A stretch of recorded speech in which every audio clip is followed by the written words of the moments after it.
Fight! Oh, like Happy Fursuit Friday, everybody! It's the Conquer the Panda here. And I am the serene Azurean. So we just saw two movies this week. It came out on May 8th. They were Mortal Kombat 2 and The Sheep Detectives. And we wanted to take this time to talk about these two movies and hopefully convince you to see them if you haven't seen them already. So first of all, we have Mortal Kombat 2, sequel to the previous Mortal Kombat movie, which it is a direct sequel to Mortal Kombat 1. Which I actually had not seen, but Azurean had seen, so she was able to fill me in on all the important details that I missed. This movie is much better than that movie. Yes, it actually does flow from one movie into the other and features all the important characters from the previous movie, including Ninja an Guy. unfavorite character, Cole. Yes, Cole returns. Can you pull up this image over here that I have? The paint. Oh, okay. I didn't know we were doing. Yeah, it's okay. I would have had it ready if I knew we were doing that. I can't find the cursor. But anyhow, yes. Like I said, both these movies came out on May 8th. Unfortunately, I don't see the. This paint. The paintbrush over here. I don't see the paintbrush. You're I'm sorry. But anyhow, yes, they both came out on May 8th. And unfortunately, you mean the palette, yeah. not the paintbrush. Unfortunately, they are both performing poorly a week later. And so I'm hoping that us talking about them will convince you to see them. The Devil Wears Prada 2, which came out the previous week, is still beating these movies, which is like really upsetting. But anyhow, at the top of the poster, we got Carl Urban as Johnny Cage. He was Bones in the Star Treks. Oh yeah, I forgot about that. He was the machine gun guy in Not Thor. Sure where on the poster he is, but Cole Young is he's played by Louis Tan. He's on the right side of the picture behind Sonya. If you didn't like his character in the first movie, if you saw the first movie, don't worry, he is not a focal point in this movie. Not a focal point. He is there and like he fights, and that's all he does. There's no backstory for him that's alluded to. He's just like, yeah, I'm here. I have a family I gave up to be his here, backstory, and that's it. Well, that's part of his backstory. Is that he has a family, and he agrees to stay in the tournament to help protect them. And he's like, even if I die, it's for my family. Yeah. And that's the entire extent of his character in this movie. Yeah. But anyhow, next we have Kitana, played by Adeline Rudolph. She is the girl right below Johnny Cage with the fans. She is the princess of Outworld. Am I getting that right? I believe that's accurate. She is. I believe she is introduced in this movie. The start of the movie basically shows her origin. Next, we have Jessica McNamee as Sonya Blade, returning from the previous movie. She is one of the few fighters in this movie who was not playable in Mortal Kombat 2. She was only held captive in the background along with Kano, as I found out from doing a little bit of research before this. Kano is played by Josh Lawson. Shao Kahn, who is the villain for this movie, is played by Martin Ford. I'm not sure if I'm pronouncing that right. But then we got Ludi Lin as Liu Kang. He is like pretty much the hero from the games. He's the main hero. He is basically the Bruce Lee kind of guy with fire aesthetic. I think they know who the Mortal Kombat guys are. Yeah, maybe. Then we got Mehcad Brooks as Jax. He is the black mercenary with the robotic arms. Yeah, he played Jimmy Olsen in the Arrowverse. He apparently did not have the robotic arms yet in Mortal Kombat 2, the game. It wasn't until I guess the third one that he got the robot arms. But he was in the previous movie, so we're kind of like mixing games here to tell the character storylines. Yeah. Then we got Jade, who is played by Tati Gabrielle. See, where is she on there? Is she on there? Oh, I think she's in the very bottom, right above the two. She's there. The very yep. Then let's see, Max Huang as Kung Lao. He is on the bottom left with his big spinny helmet there. The hat. Yeah, I guess it does work as a hat. It's metal, so I treat it as a helmet. You got Damon Harriman as Kwang Chi. See, is he on there? I don't think he's on the poster. But yeah, Quan Chi is this pale sorcerer guy who's pretty much responsible for bringing any dead characters back to life. He's a necromancer. Yeah, there you go. Very good. Necromancer. Chin Han returns as Shang Tsung. Tadanobu Asano as Lord Raiden. Or is it Raiden? I forget how I always say Raiden. Raiden. But next, Joe Taslim as Bihan and Hiroyuki Sanada as Hanzo Hasashi, aka Scorpion. Isn't Bihan is Sub-Zero? He was Sub-Zero. Yes. He was Sub-Zero and he becomes yes. in the games. Desmond Chiam as King Jared, that is Kitana's father, who is in the intro. Anna Thu Nguyen as Queen Sindel. And CJ Bloomfeld as Baraka, who is dead center in the poster there. So yeah, a lot of really good action scenes. Very good representation of the majority of the characters. I think only two major characters from the second game aren't in it: Reptile and the other ninja girl. Melina. Melina, yes. So Reptile and Melina are the only two characters aside from the monster character that you fight Motaro, right before you fight Shao Kahn. They're the only three characters from Mortal Kombat 2 that aren't in this. So, fairly well representing the majority of the characters in there. And I feel like everybody who you want to see get screen time gets a decent amount of screen time. So, very much appreciated that. I feel like the violence is the level you want in a movie like this. So we actually get to see the kills happen on screen. It's not, oh, hey, look over there. Yep, they totally died. You just missed it. No, nothing like that. There could have been more kills, especially with the fact they have the Necromancer bring characters back from the dead. But, you know, I also don't feel like you leave the movie feeling, oh man, I wish there was more kills. If they had more kills, that would have been better, but not exactly a deal breaker kind of thing.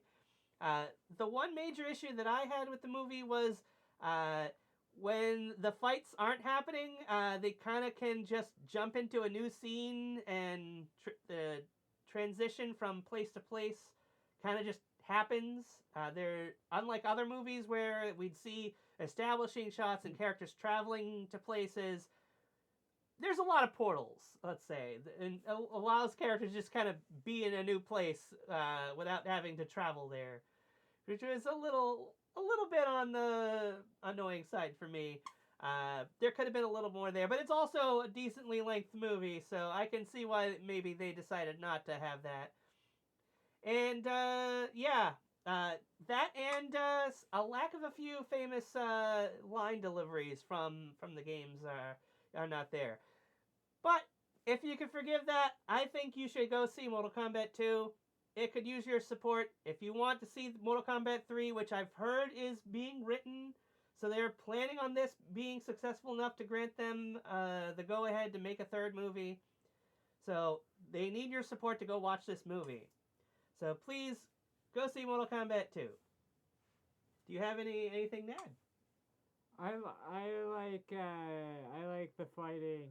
Did you have a favorite character?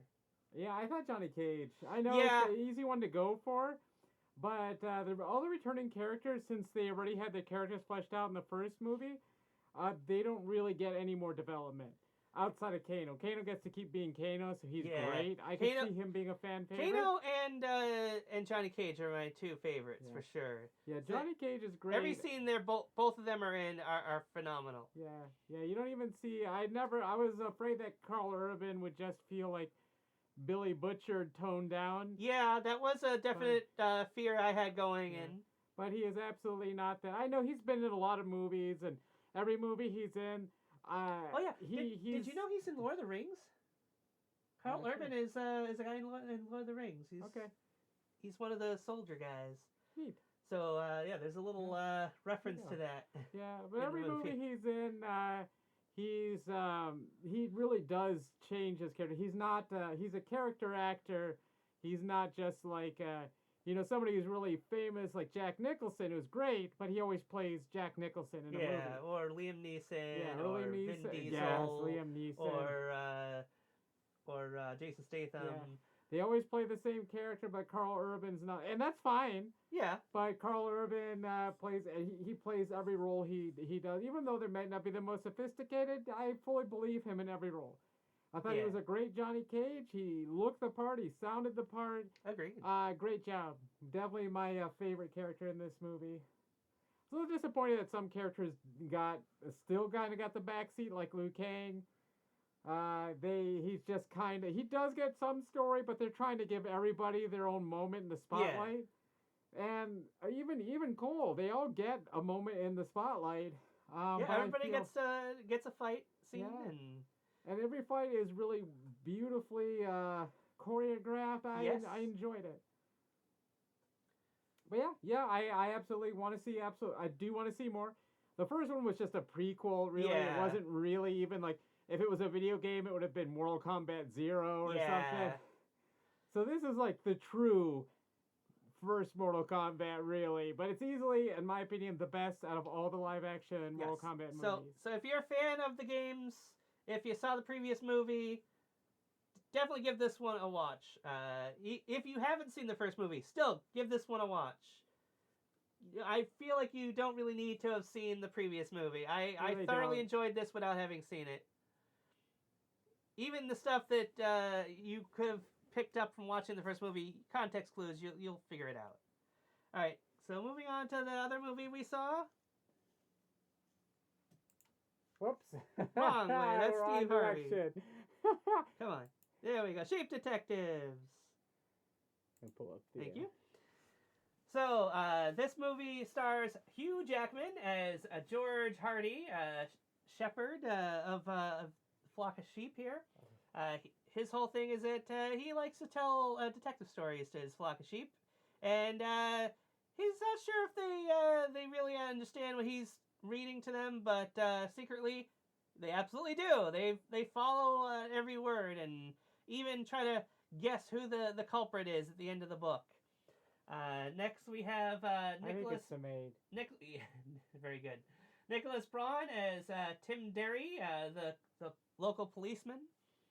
And Nicholas Galitzine as Elliot Matthews, a reporter in town. Yeah, he's played by the guy who's playing He-Man. Yeah. We had just seen the trailer for the movie, and I'm like, that guy looks like He-Man, but I'm probably just projecting. But that was it. That was it.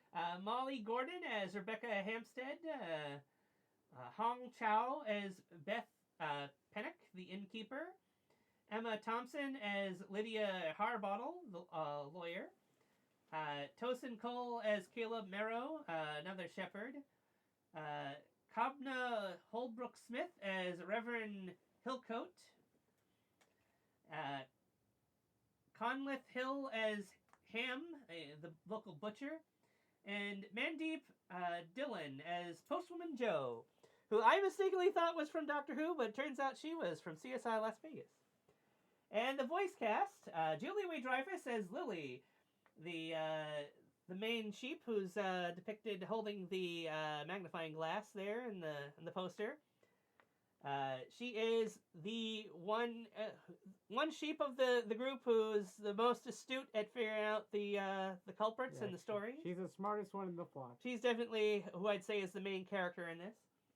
Next is Bryan Cranston as Sebastian, the black sheep of the herd, who's seen at the top there. Next, Chris O'Dowd as Mopple, who is basically the sidekick to Julia Louis-Dreyfus's Lily. That's him on the far left there. Yeah, he's the one that can't forget. Yes. Then Regina Hall as Cloud, who is the kind of the diva sheep. Regina Hall is the woman from all the scary movies. So yeah, which they got a new one coming out this summer. Then Patrick Stewart as Sir Richfield, who is a sheep with a very curly set of horns there. Yeah, we got a little bit of an X-Men reunion there. Oh yeah, hadn't even occurred to me. And then you've got Julie Louis-Dreyfus who plays Val. Yes. So you got a bunch of Marvel. Well, everybody's gonna be a Marvel eventually. Bella Ramsey as Zora, who is let's see, a curious Danish landrace sheep with brown wool. Right, the little one, I think. Rhys Darby as Wool Eyes, who is the sheep with wool over hair covering his face. Some really great jokes about seeing from his perspective there. I thought that was Who cute. doesn't love Rhys Darby? Yes, he is great. You love him even if you don't know who that is. And Brett Goldstein as Reggie and Ronnie, the twins. So yeah, basically this movie is, as many have described it, the Knives Out meets Babe, the Babe movies. Yep, I think it's a little weird that the only callback to a similar aesthetic is the early 90s movies Babe and Babe 2 Pig in the City. But that's really it was really famous, and there's not been a whole lot of movies featuring like barnyard animals that can talk with each other. Funny enough, the animated movie animals that just talking came out. to each other, that's an absurd idea. In any case, unlike some other movies where the talking animals can be heard by the humans, they can only be heard by each other. So when we're seeing from the human's perspective, bah is all we hear from the sheep. But from the sheep's perspective, we get to hear everything. But yeah, the sheep are very clever. They're very interesting characters. All the sheep get to have little moments of shine. But there's a handful of sheep who are the main characters who are out trying to solve the murder. And yeah, it is a very good movie. I definitely think this should do really well, but I don't know. I guess Devil Wears Prada for some reason is attracting all the people. Definitely think you should go see this movie if you like detective fiction, if you like cute animals, if you like Hugh Jackman. Definitely worth seeing. If you like the Knives Out movies, you gotta see this movie. This is really, really good movie. The mystery in it, I think, is very well done. It definitely doesn't feel like cheap. Like you don't feel like, oh, come on. How are we supposed to figure that out? No, you can figure it out if you follow along with the sheep. And this is actually based off of a book called Three Bags Full. Yes, sir. Yes, sir. And some people have been saying that the CGI in this is wonky in places. I never noticed anything. Every character felt real to me. I never once had any doubts in my mind that they weren't the right there. I can almost believe that Hugh Jackman's a real person, but his CGI is just so good. Funny. But anyhow, Hugh Jackman, I feel like he was in the movie for just the right amount of time. So you don't have to go in this thinking, oh, he's only going to be in there for a 5-minute cameo. No, he's in there for they find a way to work him into the story in numerous points. So the fact that he's dead center in the poster, he's actually in the movie. So don't go in worried that he's going to be missing. It's a great story. Yes, very good. Definitely recommend it. I hope you'll all go see it. And you have a sheep that you want to show? I've been showing it. I got a sheep too. Oh, But anyhow, that's gonna do it for us. Hope you like this video. Hope you go see the movies. If you have seen the movies, let us know in the comments. What did you think of them? We're not gonna give our rating because we're gonna be doing the month in review video. We'll rank them then. But until then, we'll see you next time. Bye bye. bye. Happy Birthday Friday.